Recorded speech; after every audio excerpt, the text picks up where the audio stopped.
Olá pessoal, está começando mais um novo vídeo e hoje vamos falar da gravitação universal. O que é isso de gravitação universal? Qual é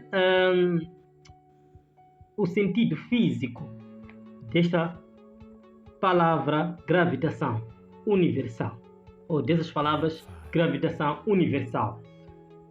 Gravitação universal trata-se de um tema que foi debatido desde os tempos antigos e existiram vários cientistas e astrônomos que procuraram estudar ou compreender as leis da física, ou seja, procurar entender o funcionamento do universo.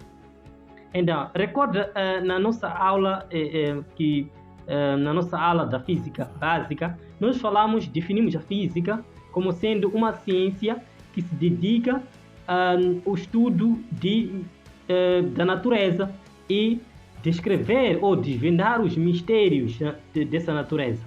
Então, pois bem, é isto. Então, existiram vários cientistas e astrônomos que estudaram ou tentaram estudar, descobrir como é que os planetas, ou como que giram os planetas, como é que os astros eles estão organizados, não é? Astrônomo que também foi conhecido é o Ptolomeu. O Ptolomeu, ele afirmou que os planetas, ou seja, os planetas eles giram em torno da Terra, ok? Os planetas giram em torno da Terra, ou seja, está aqui os planetas, ok? E a Terra ela encontra-se no centro do universo. Então, deste lado nós temos os planetas, ou os astros. Os astros eles vão girando, vão realizando o movimento de translação, de rotação e translação. Então, essa era a ideia do Ptolomeu, não é? E esta teoria ela foi conhecida como teoria geocêntrica. Foi conhecida como a teoria geocêntrica. Por quê? Geocêntrica porque a Terra encontra-se no centro do universo. Geo significa Terra, ok? Geo significa Terra e cêntrica é mesmo que dizer centro. Então, essa teoria afirmava que a Terra ela encontra-se no centro do universo, mas de acordo com alguns estudos e alguns cálculos feitos, isso não bateu bem e veio um outro astrônomo e físico conhecido como Nicolau Copérnico.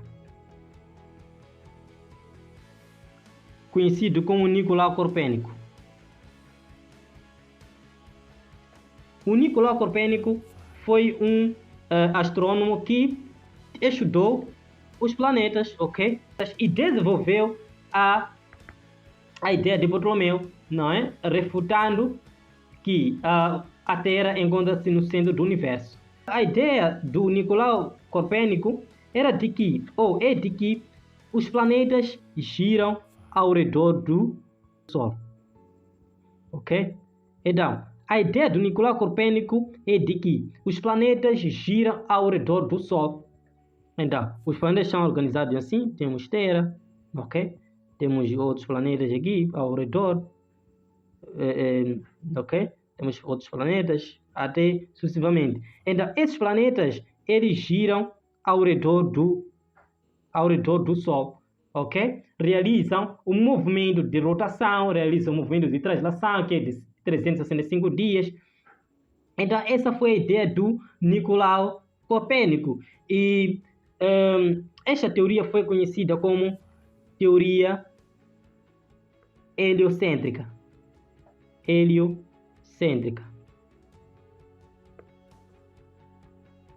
Foi conhecida como teoria heliocêntrica, que diz que o Sol no centro do universo, ou seja, hélio significa Sol e cêntrica, centro. Então, ela dizia que o Sol encontra-se no centro do universo. Todos os planetas giram ao redor do Sol, ok? Nós vamos utilizar esta ideia para podermos determinar ou para podermos deduzir a equação da gravitação universal, ok? Então, a gravitação universal, ela consiste em unificar, ou seja, fazer com que como é que os planetas eles conseguem girar ao redor do Sol, ok? Que interação tem havido para que os planetas possam girar ao redor do Sol? Então, existe uma força que faz com que esses planetas possam girar ao redor do Sol. Então, ok, vamos iniciar.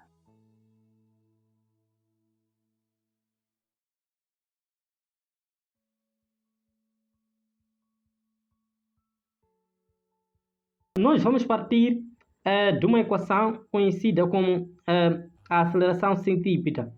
A aceleração centrípeta é dada como sendo a velocidade ao quadrado sobre raio. Tudo que nós vamos pegar aqui tem a ver com a rotação desses planetas. Então, e por isso estamos a utilizar um termo chamado centrípeto, ou seja, algo que realiza um movimento de rotação. Então, nós temos uma outra equação, que é a equação da velocidade, que é dada como sendo a variação da posição sobre variação do tempo. Aquela equação em que nós usamos para movimento uniforme. Então, nós vamos utilizar também esta equação. E temos a outra equação, a equação da força, não é? O que vai ser a força? A força vai ser massa vezes a aceleração. Só que já não pode ser a aceleração sozinha, não é? Tem que ser a aceleração centrípeta, porque estamos a tratar de um tema que envolve a rotação. Então tem que ser a aceleração centrípeta, ok? Esse planeta Terra, ele gira ao redor do Sol. Ele vai girando e realiza dois movimentos, chamado movimento de rotação e movimento de translação. Essa translação dura 365 dias e este de rotação dura 24 horas. Gira a partir do seu próprio eixo, que é conhecida como rotação, e esse gira ao redor do Sol, que é 365 dias. Então, esse planeta ele vai girando.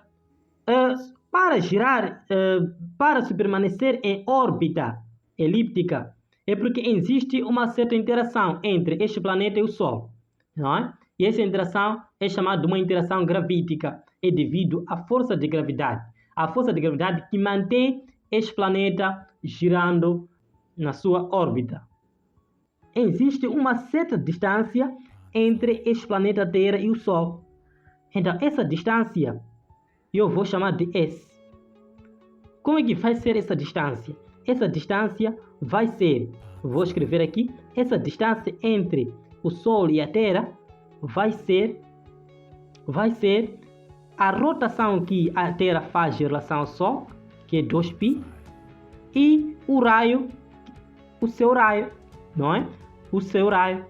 O raio entre essa Terra e o Sol. E vou colocar aqui R, ok?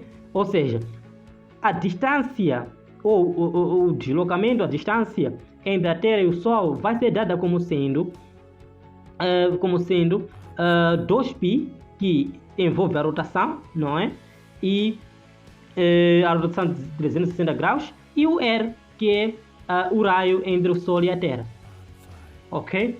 Então, nós vamos utilizar aqui,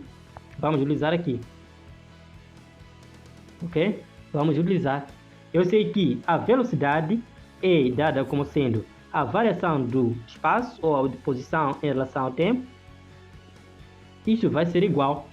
Então, nós temos que, para esta rotação, nós temos a posição como sendo 2πr. Então, vou pôr aqui 2πr, ok? Sobre t. Este t pode ser igual ao t maiúsculo, que é o período.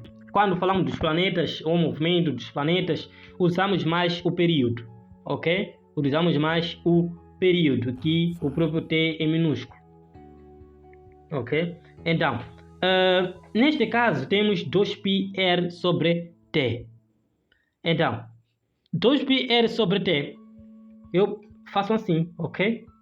Se eu tenho velocidade aqui, vou pôr velocidade ao quadrado, passa a ser 2 vezes ao quadrado π ao quadrado sobre r ao quadrado sobre t ao quadrado. Então coloquei ao quadrado deste lado, ao quadrado deste lado. Então isto fica 4π ao quadrado sobre, aliás, vezes r ao quadrado sobre t ao quadrado. Então, velocidade ao quadrado vai ser igual a 4π ao quadrado, r ao quadrado sobre t ao quadrado. Então, sabemos que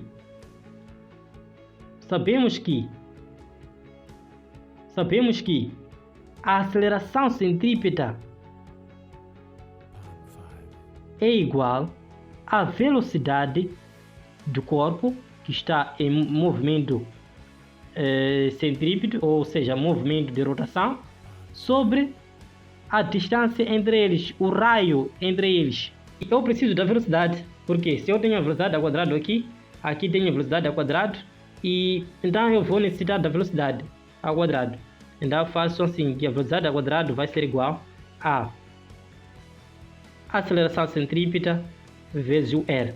Aqui fica a aceleração centrípeta vezes o r é igual a 4π ao quadrado, r ao quadrado, sobre t ao quadrado. Então eu passo r para o segundo membro, passa a dividir. Então fica 4π ao quadrado vezes r ao quadrado sobre t ao quadrado, isto tudo sobre o r. Aqui embaixo nós temos 1. Então este 1, ok? Este é uma fração e este também é uma fração. É uma fração. Então, para este caso, se está a dividir aqui, estão a dividir, então primeiro mantenho constante isto, esta primeira fração. E muda de sinal para vezes, e este 1 passa para cima, então fica 1 sobre este r por baixo.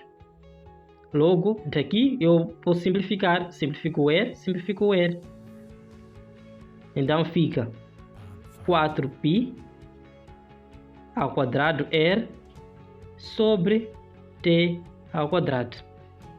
Não podemos falar dessa interação sem que exista a força, ou seja, a força que as mantém unidas. Então, essa força ela vai ser massa do corpo vezes a aceleração centrípeta. Ok, então já temos a aceleração centrípeta, só vamos substituir. Achar aqui a aceleração centrípeta, então fica massa vezes 4π ao quadrado r sobre t ao quadrado. Ok? Então, a força vai ser igual a massa vezes 4π ao quadrado r vezes t ao quadrado. Existiu mais um outro astrônomo, físico e matemático que revolucionou o estudo dos planetas com suas leis. E este cientista é conhecido por Johann Kepler. Johann Kepler foi um dos cientistas que revolucionou o estudo dos planetas. Ele propôs 3 leis, ok? Propôs 3 leis. Mas a lei que nós vamos utilizar para esta dedução é conhecida como sendo a terceira lei de Kepler. É a terceira lei, ok?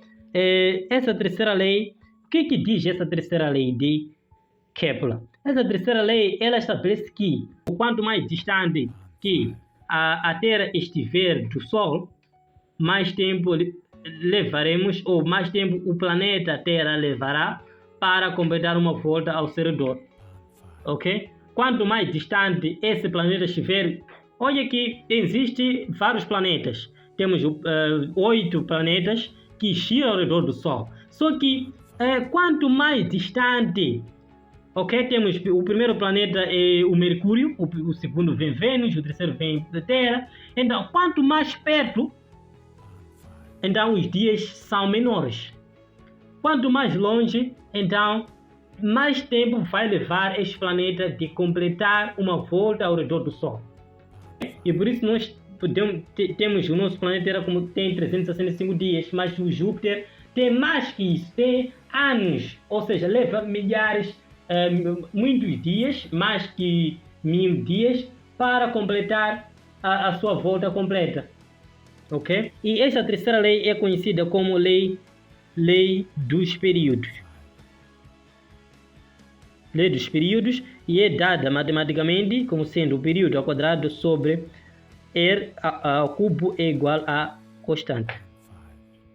Ok? É igual a constante. Então essa é que é conhecida como a terceira lei de Kepler. Não é? Podemos também escrever assim: T ao quadrado sobre R cubo é igual a K, não é? Mesma coisa que é constante. Ok, vamos utilizar esta para deduzirmos esta equação que nós estamos à procura. Teremos neste caso que a força é igual a massa vezes a aceleração centrípeta. Isto vai ser igual a massa vezes 4π ao quadrado R sobre T ao quadrado. O T é o período ao quadrado. Veja que nós temos aqui o período ao quadrado sobre R ao cubo é igual a constante. Então eu passo R ao cubo para este lado, fica T ao quadrado é igual a K vezes R cubo. Ok? Então levo isto, vou substituir aqui. Então fica massa vezes 4π ao quadrado R sobre K R cubo. Então vou simplificar. Como que isto fica? Isto fica, força vai ser igual a massa vezes 4π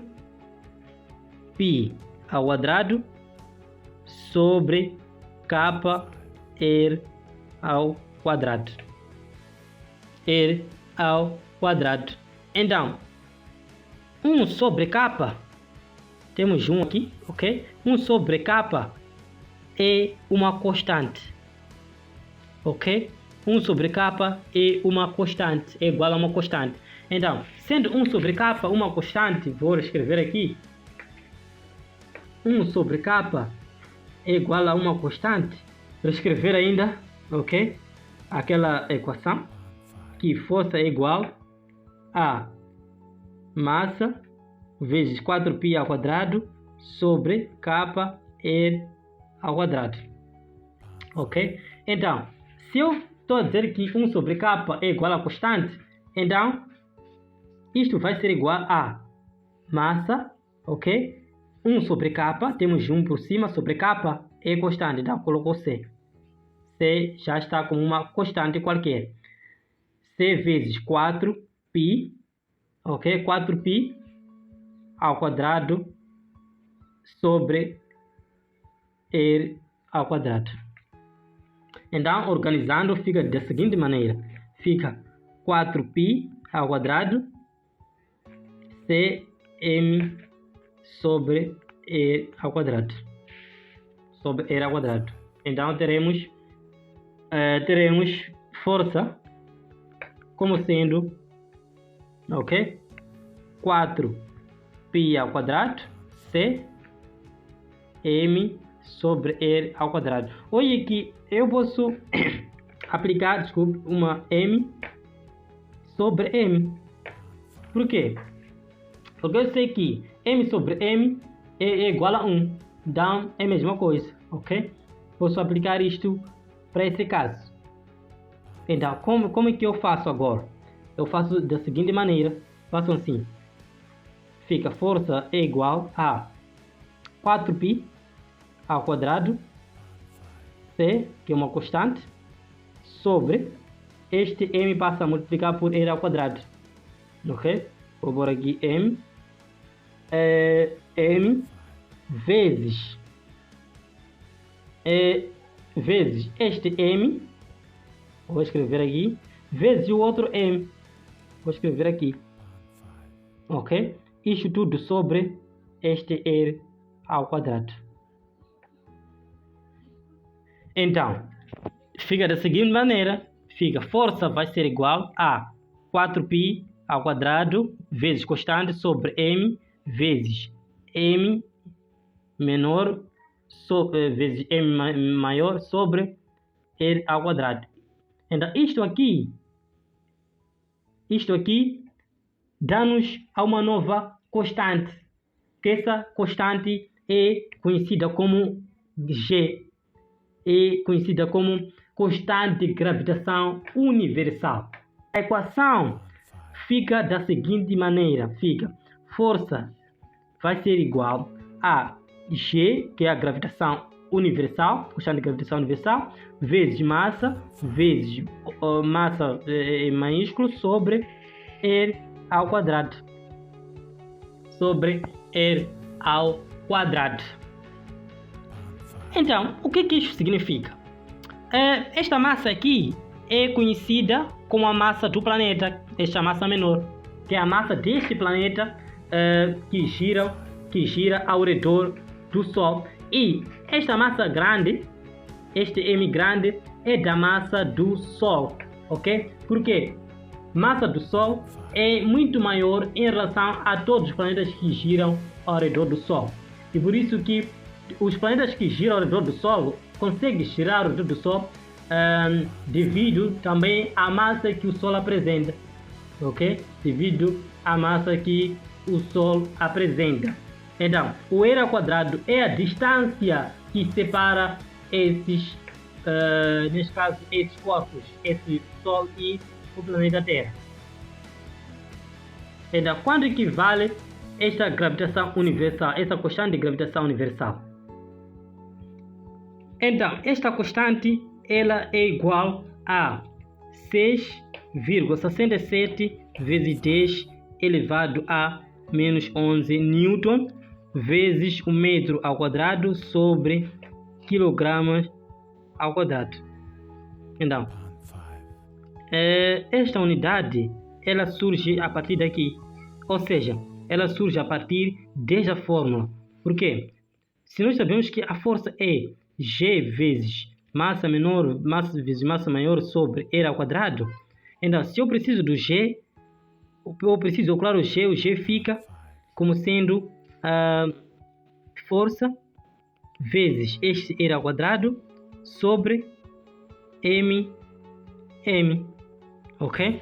Então, isto é dado em quilogramas, ou seja, fica da seguinte maneira: força é dado em Newton no sistema internacional, o R, que é o raio, é dado em metros e fica metro ao quadrado, sobre massa. Aqui temos duas massas, então duas massas são dadas em quilogramas, então fica quilogramas ao quadrado.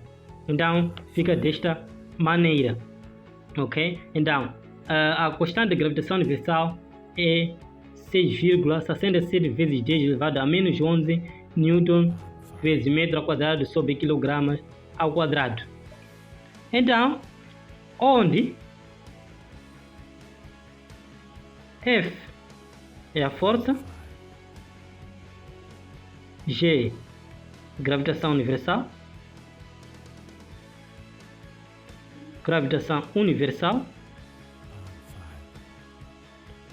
massa do planeta, aliás, massa do Sol, M, massa do planeta, e R, raio, ok? Então é desta maneira como é que os planetas interagem. Então existe uma constante chamada constante de gravitação universal. Para que os planetas possam girar ao redor do Sol, existe uma força gravitacional, ok? Existe uma força gravitacional que faz com que os planetas possam girar em sua órbita, para que não possam sair da sua linha orbital, ok? Então, é devido a esta força que é apresentada aqui. E, pessoal, este era o vídeo e nós paramos por aqui. Muito obrigado por assistir e inscreva-se no canal, partilhe, comente e curta, ok? E até a próxima.